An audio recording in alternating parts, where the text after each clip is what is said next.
Rahul agenda అమలే నా బాధ్యత. మీరు చూడండి, చాలా ఇంట్రెస్టింగ్ న్యూస్ ఇది. ఈనాడులో ఈ వార్త కనిపిస్తున్నది. రాహుల్ ఎజెండా అమలే నా బాధ్యత. నెక్స్ట్ ఆంధ్రజ్యోతి చూడండి. రాహుల్ మాటే వేదవాక్కు, ఎవరేమనుకున్నా పట్టించుకోను. వెలుగులో వచ్చిందా?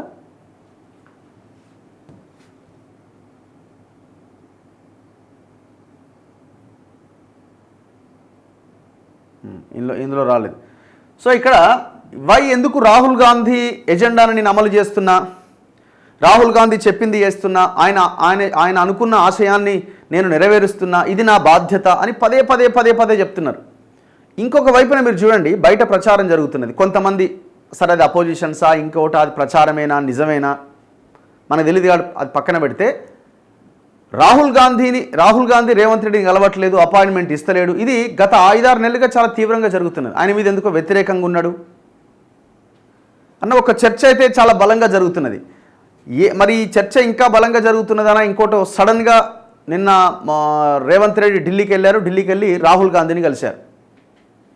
ఆ సందర్భంలో వచ్చిన స్టేట్మెంట్ ఇది. రాహుల్ ఎజెండా అమలే నా బాధ్యత. పదే పదే పదే పదే ఇప్పుడు మొన్న మీటింగ్లో కూడా చెప్పుకున్నారు. రాహుల్ గాంధీ ఆశయాన్ని నేను నెరవేరుస్తా, ఆయన అనుకున్న లక్ష్యాన్ని నేను సాధిస్తా, నేనే సాధిస్తా అనే రీతిలో రేవంత్ రెడ్డి ప్రసంగాలు కనిపిస్తున్నాయి. అంటే సంథింగ్ ఏదో జరుగుతున్నట్టుగా అర్థమవుతున్నది. ఇట్లాంటి ఈ వార్తలు కూడా పెయిడ్ ఆర్టికల్స్ కిందనే మనం చూడాలి. ఎందుకంటే మెయిన్ పేజెస్లో రాహుల్ ఎజెండానే నా బాధ్యత అనే స్టేట్మెంట్స్ వీళ్ళే రాయిస్తూ ఉంటారు, కమర్షియల్.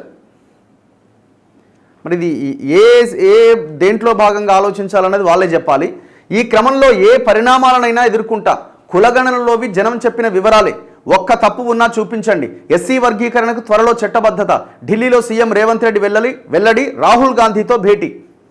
కులగణనలో ఒక్క తప్పున్నా చూపిస్తా అంటే ఒకటే మాట, ఎవరో చెప్పింది, ఇప్పుడు బీఆర్ఎస్ వాళ్ళు చెప్పిందో, బీజేపీ వాళ్ళు చెప్పిందో, ఇంకెవరు చెప్పిందో వదిలేద్దాం. కాంగ్రెస్ పార్టీ అధికారంలోకి రావడానికి చాలామంది ప్రొఫెసర్లు, మేధావులు పనిచేశారు. వాళ్ళంతా బీజేపీకి వ్యతిరేకంగా ఉంటారు, బీఆర్ఎస్ కూడా వ్యతిరేకంగా పనిచేశారు. వాళ్ళంతా 1 year వరకు కూడా వాళ్ళు 1 year అయింది కదా, ఇప్పుడే గవర్నమెంట్ మీద మాట్లాడొద్దనే స్టాండ్తోనే ఉన్నారు ఇప్పటి వరకు కూడా. చూద్దామని. ఈ కులగణన అంశం వచ్చిన తర్వాత, స్టాటిస్టిక్స్ బయటకు వచ్చిన తర్వాత వాళ్ళు ఏకంగా రౌండ్ టేబుల్ సమావేశాలు పెట్టిరు, కాన్ఫరెన్స్ పెట్టిరు, అక్కడ కళింగా భవన్లో పెట్టిరు, అంతకుముందు సోమాజిగూడ ప్రెస్ క్లబ్లో పెట్టిరు. ప్రొఫెసర్లంతా వాళ్ళే చెప్తున్నారు కదా, మీరు రావాలని కోరుకున్న వాళ్ళే ఇదంతా తప్పుల తడకగా ఉంది. 2011 క్యాస్ట్ సెన్సెస్ కానీ, 2014 సమగ్ర కుటుంబ సర్వే ప్రకారం కానీ, ఓటర్ లిస్టు ప్రకారంగా చూసినా, ఆధార్ కార్డుల దాని ప్రకారంగా చూసినా జనాభా తగ్గింది బీసీలది, ఎస్సీలది అని చాలా క్లియర్గా చెప్తున్నారు కదా. మరి వాళ్ళు కూడా వాళ్ళ ట్రాప్లో పడ్డట్టేనా? మీరు అంటున్నారు మా వాళ్ళు కూడా కొంతమంది కేసీఆర్ ట్రాప్లో పడ్డరంటే ఇప్పుడు ఆ ప్రొఫెసర్లు, మేధావులు కూడా ట్రాప్లో పడ్డరా? ఎందుకు ఇంత మొండిగా ముందుకెళ్ళడం? ఎందుకు ఒక్క తప్పున్నా చూపించండి అని మీరు కొంత వెనక్కి దగ్గర కదా. ఇప్పుడు ఎవరైతే 3 లక్షల మంది 3.1% సర్వేలో పాల్గొనలేదో వాళ్ళ కోసం మళ్ళీ రీసర్వే అని, మొత్తం రీసర్వే చేయండి, పోయేదేముంది? మొత్తం రీసర్వే చేయండి, మీరే దగ్గర నుండి రివ్యూ చేయండి. జనం స్వయంగా చెప్పిన వివరాలే కులగణనలో నమోదైనవి. నిన్న నాకు ఒకరు ఫోన్ చేసిరు, మా ఇంటికి వచ్చి పెన్సిల్తో రాసుకున్నారు అని. మరి పెన్సిల్ ఎందుకు వాడిరు? అందులో ఒక్క తప్పున్నా చూపించమని సవాల్ విసురుతున్నా. సర్వే విషయంలో రాహుల్ గాంధీ చెప్పినట్టే నడుచుకున్నా. ఆయన ఎజెండా అమలు చేయడమే నా బాధ్యత. ఆయనకు నాకు మధ్య గ్యాప్ ఉందన్నది కేవలం ప్రచారం మాత్రమే. ముఖ్యమంత్రి కూడా రెస్పాండ్ అయ్యిండు. రాహుల్ గాంధీకి నాకు మధ్య గ్యాప్ ఉందన్నది కేవలం ప్రచారం మాత్రమే అని. బేసిక్గా ఈ కులగణన రిపోర్ట్ మీద హైకమాండ్ కొంత సీరియస్గా ఉంది అన్న ఒక చర్చ అయితే జరిగింది. ఇక్కడ మెయిన్ థింగ్, ఇప్పుడు ఈ బట్టి విక్రమార్క, ఉత్తమ్ కుమార్ రెడ్డి, పొంగులేటి వీళ్ళంతా, రేవంత్ రెడ్డి వీళ్ళంతా ఢిల్లీకి పోయినప్పుడు కూడా కేసీ వేణుగోపాల్ కూడా గట్టిగానే అరుచుకున్నాడట. అరే మీరు మాకు డబ్బులు పంపిస్తున్నాం అన్న ప్రచారం పెద్ద ఎత్తున జరుగుతున్నది, ఎందుకు తింటున్నారు ఇట్లా, ఎందుకు ఇంత అవినీతికి పాల్పడుతున్నారని. వాస్తవమే కదా అవినీతి అన్నది. బట్టి విక్రమార్క ఆడ కౌంటర్ ఓపెన్ చేసిండు, ఈయన భూముల కౌంటర్ ఈయన పొంగులేటి శ్రీనివాసరెడ్డి ఓపెన్ చేసిండు. వాస్తవమే ఇది, 200% వాస్తవమే. మనం ఎవిడెన్స్తో సహా పొంగులేటి భూముల సంగతి ఏందో చూసినాం. ఇక్కడ బట్టి విక్రమార్క ఏ కాంట్రాక్టర్ని కదిలించినా 10+2 అని చెప్తున్నారు. 7-8 ఉన్నది కాస్త ఇప్పుడు 10+2కి చేరింది. ఇది వాస్తవం కాదా? ఒక ఎమ్మెల్యే చెప్తున్నాడు నాకు, అరే నేను చెప్పిన తర్వాత నేను మావోడు సార్ జర ఈ బిల్లు క్లియర్ చేయండి అని చెప్పిన తర్వాత కూడా 3% తీసుకున్నారని.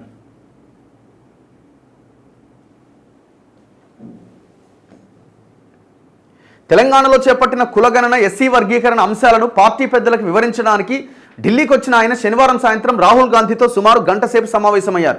అనంతరం మీడియాతో మాట్లాడారు. స్థానిక సంస్థల్లో బీసీలకు 42% రిజర్వేషన్లు కల్పించే అంశంపై అసెంబ్లీలో తీర్మానం చేసి పార్లమెంట్ ఆమోదం కోసం పంపుతామని తెలిపారు.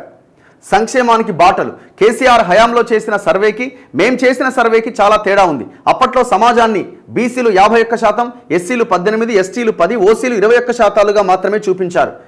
ఆయన సర్వేలో ఓసీ అంటే అదర్ క్యాస్ట్, అందులో ముస్లింలు కూడా ఉన్నారు. అదర్ క్యాస్ట్లో రెడ్ల జనాభా ఇంత, వెలమల జనాభా ఇంత, ముస్లింల జనాభా ఇంత అని అదర్ క్యాస్ట్లో వాళ్ళ లెక్కను చూపించిండు. మీరు ఇవాళ కేవలం రెడ్ల జనాభా దాదాపు 14-15% చెప్తా ఉన్నారు, ఓసీల జనాభా. కానీ ముస్లింలను మళ్ళీ సపరేట్ చేసిరు అందులోంచి. ఇది వాస్తవమే కదా, ముస్లింలను అందులోని సపరేట్ చేసిరు. అంటే మీరు ఏం చేసిరు, ఈడబ్ల్యూఎస్ రిజర్వేషన్కి ఒక జస్టిఫికేషన్ ఇచ్చుకున్నారు. వాళ్ళ జనాభా ఇంతుందిరా భయ్, వాళ్ళకి ఆ రిజర్వేషన్ రావాల్సిందే అనేలాగా ఆ సర్వే ఉందన్నది బయట జరుగుతున్న ప్రచారం కాదు, ఆరోపణ కాదు, వాస్తవం. అండ్ ఇక్కడ బీసీల విషయానికి వచ్చేసరికి మీరేమంటున్నారు, 46% హిందూ బీసీ ఉన్నారు. అండ్ ముస్లిం బీసీలు బీసీఈలో ఉంటారు కాబట్టి వాళ్ళు ముస్లిం బీసీలు వాళ్ళకు 10% ఉన్నారు, మొత్తం 56 అంటున్నారు. మీరు ఇద్దరిని కలిపి బీసీలు 56% ఉన్నారని అంటున్నారు. ఆనాడు సమగ్ర కుటుంబ సర్వేలో కేవలం బీసీలు 51% అని వచ్చింది. మరి ఎట్లొచ్చింది?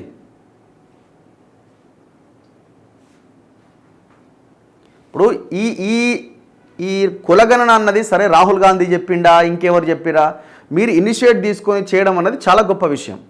దీన్ని ఎవరు కాదనట్లేదు. అది ఆ మార్కులు మీకు పడతాయి, పాజిటివ్ మార్కులు. ఇప్పుడు ఎస్సీ వర్గీకరణ విషయంలో కూడా 30-35 ఏళ్ళుగా నలుగుతున్న, పోరాటం చేస్తున్న, ప్రాణాలు కోల్పోయిన ఆ ఉద్యమకారులకి ఏదో మొత్తానికైతే మీరు మీ మనసు మారిందా లేకపోతే రాజకీయమా, తప్పేం లేదు. మీరు ఒకవేళ రాజకీయం కోసం చేసినా తప్పేం లేదు. కానీ ఆ రకంగా ఇనిషియేట్ తీసుకొని మీరు దాన్ని ఒక కొలిక్కి తీసుకొచ్చే ప్రయత్నం చేసిరు, శబాష్, ఖచ్చితంగా ప్రజలు అభినందిస్తారు. కానీ కులగణన విషయంలో మీరు ఇనిషియేట్ తీసుకున్నారు, చాలా గొప్ప విషయం అని ప్రజలు కూడా అంగీకరించారు. దాన్ని ఏదో సరైన రీతిలో చేయండి. ఇది కూడా మరో హైడ్రాలెక్ ఎందుకు చేస్తున్నారు?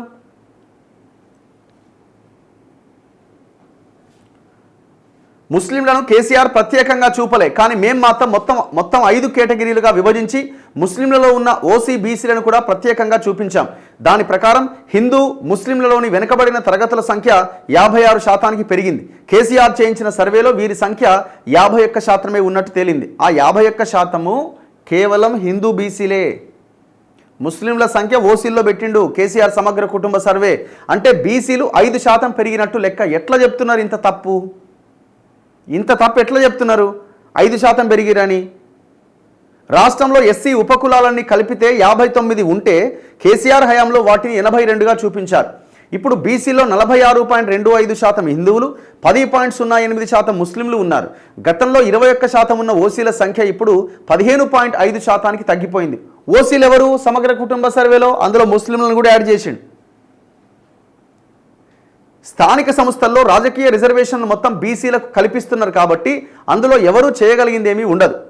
ఇదివరకు ముస్లింలు 17% ఉన్నారని చెప్పేవాళ్ళు, అది ఇప్పుడు 12.56% అనేది తేలింది. కులగణన ఎస్సీ వర్గీకరణలో తెలంగాణ దేశానికి ఒక రోడ్ మ్యాప్ చూపించింది. కులగణన ద్వారా ప్రజా సంక్షేమానికి బాటలు వేస్తున్నాం. సర్వే అనేది మొదటి దశ. మిగిలిపోయిన వారు కులగణనలో పాల్గొన్న తర్వాత మార్చి మొదటి వారంలో దాన్ని కూడా క్రోడీకరిస్తాం. ఆయా వర్గాలకు సంక్షేమం ఎలా అందించాలి అన్న దానిపై కొత్తగా కమిషన్ లేదా కమిటీ వంటి వ్యవస్థను నియమిస్తాం. దీని విధి విధానాల ఖరారుకు ఒక బృందాన్ని నియమిస్తాం. రాహుల్ గాంధీతో దీనిపైనే చర్చించాం. ఎస్సీ రిజర్వేషన్ల వర్గీకరణ అంశాన్ని రాబోయే అసెంబ్లీ సమావేశాల్లో పెట్టి చట్టబద్ధత కల్పిస్తాం. రాహుల్ గాంధీ రేవంత్ రెడ్డిని పిలవడానికి రీజన్ ఏం కనిపిస్తున్నదంటే కులగణన మీద ఇంత పెద్ద సీరియస్ డిస్కషన్ జరుగుతున్నది, మీరు తప్పు చేసిరన్నది ప్రజల్లోకి వెళ్తున్నది, ఏం చేసిరని నేను అనుకోవడం ఆయన పిలిచి అడిగినట్టుగా కనబడతా ఉన్నది. దీన్ని బట్టి ఎవరు స్పృశించని అంశాలపై మేము ధైర్యంగా ముందుకెళ్ళాం. 1931 తర్వాత దేశంలో కులగణనే జరగలే. అలాంటప్పుడు ఏ కులం జనాభా ఎంత అనేది ఏ డాక్యుమెంట్ చెబుతుంది? ఇప్పుడు మేము చేసిందే అధికారిక డాక్యుమెంట్. ఇదంతా ప్రజలు స్వయంగా ప్రకటించిన సమాచారమే తప్ప ప్రభుత్వం సృష్టించింది కాదు. మేము జనాభా తగ్గించలే. 50 రోజుల్లో సేకరించిన డేటాను కరెక్ట్గా ప్రకటించాం. అందులో అక్షరం కూడా తప్పు లేదు. డబుల్ ఎంట్రీలు లేవు. ఆస్తులు ఎవరైనా తప్పు చెబుతారే కానీ కులం ఎందుకు తప్పు చెబుతారు? ఇదివరకు కేసీఆర్ చేసిన సమాచార సేకరణకు చట్టబద్ధత లేదు. 10 ఏళ్లు ఆయన వివరాలు దాచుకున్నారు తప్ప కేబినెట్ ముందుకు కానీ అసెంబ్లీ ముందుకు కానీ తీసుకురాలే. మేము కేబినెట్ అసెంబ్లీల ముందు పెట్టాం. రాహుల్ గాంధీ చెప్పేది ప్రతిదీ చేస్తా, దానివల్ల వచ్చే ఏ పరిణామాన్నైనా ఎదుర్కోవడానికి సిద్ధంగా ఉన్నా. మార్చి 31 నాటికి 100% రైతు భరోసా మొత్తాలను జమ చేస్తాం. ఎమ్మెల్యేల పార్టీ ఫిరాయింపుల విషయంలో సుప్రీంకోర్టు చెప్పినట్టు నడుచుకుంటాం. అండ్ దాంతోపాటు మోదీని నేను కించపరచలే. ప్రధాని మోదీ జన్మతః బీసీ కాదన్న నా మాటలను బీజేపీ నాయకుల ప్రకటనలు కూడా ధృవపరిచాయి. మోదీ లీగల్గా ఓబీసీలోకి కన్వర్ట్ అయ్యారన్నది నేను అన్నమాట. నేను చెప్పిన తేదీ వెనక ముందు కావచ్చు. 1994లోనే మోదీ ఓసీ నుంచి బీసీలోకి వచ్చారని కిషన్ రెడ్డి, బండి సంజయ్, రఘునందన్ రావులు చేసిన ప్రకటనే దానికి రుజువు. నేనేమి మోదీని కించపరచలే. ప్రధానమంత్రి హోదాను అగౌరవపరిచేలా మాట్లాడలే. లీగల్లీ కన్వర్టెడ్ ఓబీసీ కాబట్టి ఆయనకు బీసీల పైన ప్రేమ లేదంటున్నా. జనగణనలో కులగణనను కూడా చేర్చమని చెప్పండి. అప్పుడు బీసీల మీద ఆయనకు ఎంత ప్రేమ ఉందో తెలుస్తుంది.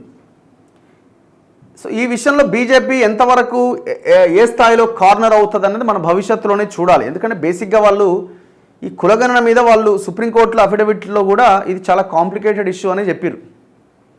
వాళ్ళకి బేసిక్గా వాళ్ళు రిలీజన్ బేస్ పాలిటిక్స్ చేస్తారు తప్ప ఈ కులము ఆధారిత రాజకీయం వాళ్ళు చెయ్యరు. వాళ్ళు దేశము ఈ మతం చుట్టూ వాళ్ళ రాజకీయం జరుగుతుంది. ఇప్పుడు రాహుల్ గాంధీ కూడా నేను వీళ్ళ ప్రజల మీద ప్రేమనో ఇంకేదో అని నేను కూడా అనుకోవట్లేదు. ఆయన మతం మీద ప్రేమ ఆయన మతంతో రాజకీయం చేస్తే ఈయన కులంతో రాజకీయం చేస్తున్నాడు. సింపుల్గా చెప్పాలంటే అంతకుమించి ఏం లేదు ఇక్కడ. అంటే ఆ లైన్లో మోదీ లైన్లోకి వెళ్ళి కొట్టడం అనేది రాహుల్ గాంధీకి కానీ కాంగ్రెస్ పార్టీకి కానీ ఇంకో పార్టీకి కానీ సాధ్యం కాదు. ఎందుకంటే వాళ్ళ ఒక ముందు నుంచి ఆ ఐడియాలజీతోని ఆ పార్టీ నిర్మించబడ్డది ముందుకెళ్తున్నది. ఆ లైన్లోకి వెళ్ళి వీళ్ళు కొట్టాడడం అనేది సాధ్యం కాదు. కాబట్టి ఇప్పుడు ఈ కులగణన అన్న అంశాన్ని రాహుల్ గాంధీ ఎత్తుకున్నాడు. ఇది సింపుల్గా రాజకీయమే. సరే ఏ రాజకీయం ఏమైనా 100% ఎవరి జనాభా ఎంత ఉందో తేలాల్సిందే, వాళ్ళకి అంత వాటా దక్కాల్సిందే.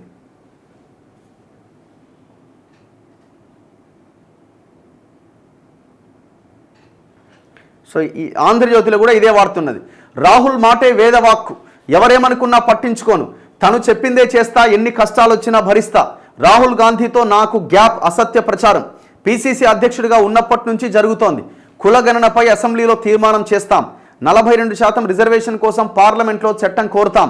దాన్ని నెరవేర్చే బాధ్యత కిషన్ రెడ్డి, సంజయ్దే.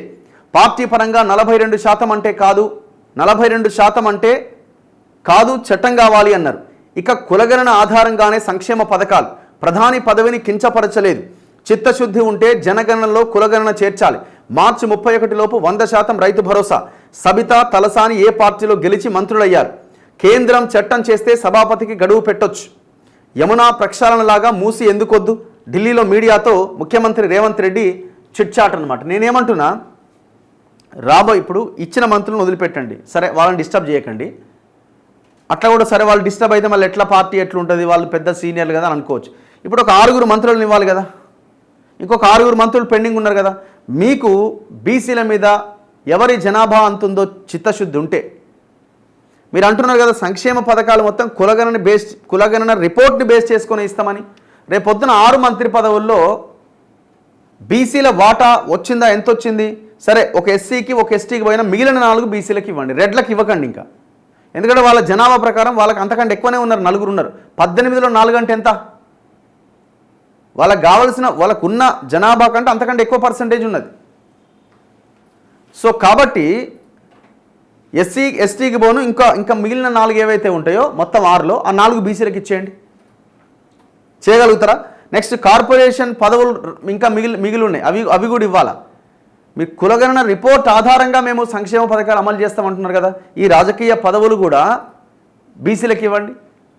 మీరు అన్న 42% ఇవ్వండి, చలో 50% పైగా ఉన్నారంటే సరే, అది ఇప్పుడు ఇంప్లిమెంట్ కాకపోయి ఉండొచ్చు, పోనీ 42% ఇవ్వండి, ఆ ప్రయత్నం చేయండి. అప్పుడు మీకు చిత్తశుద్ధి ఉన్నది, వీళ్ళు చేయగలుగుతారు. రాజకీయ పదవులు ఇస్తున్న వాళ్ళు మీ ఈ అంత చిత్తశుద్ధితో ఉన్నారని ప్రజలు కూడా అనుకుంటారు.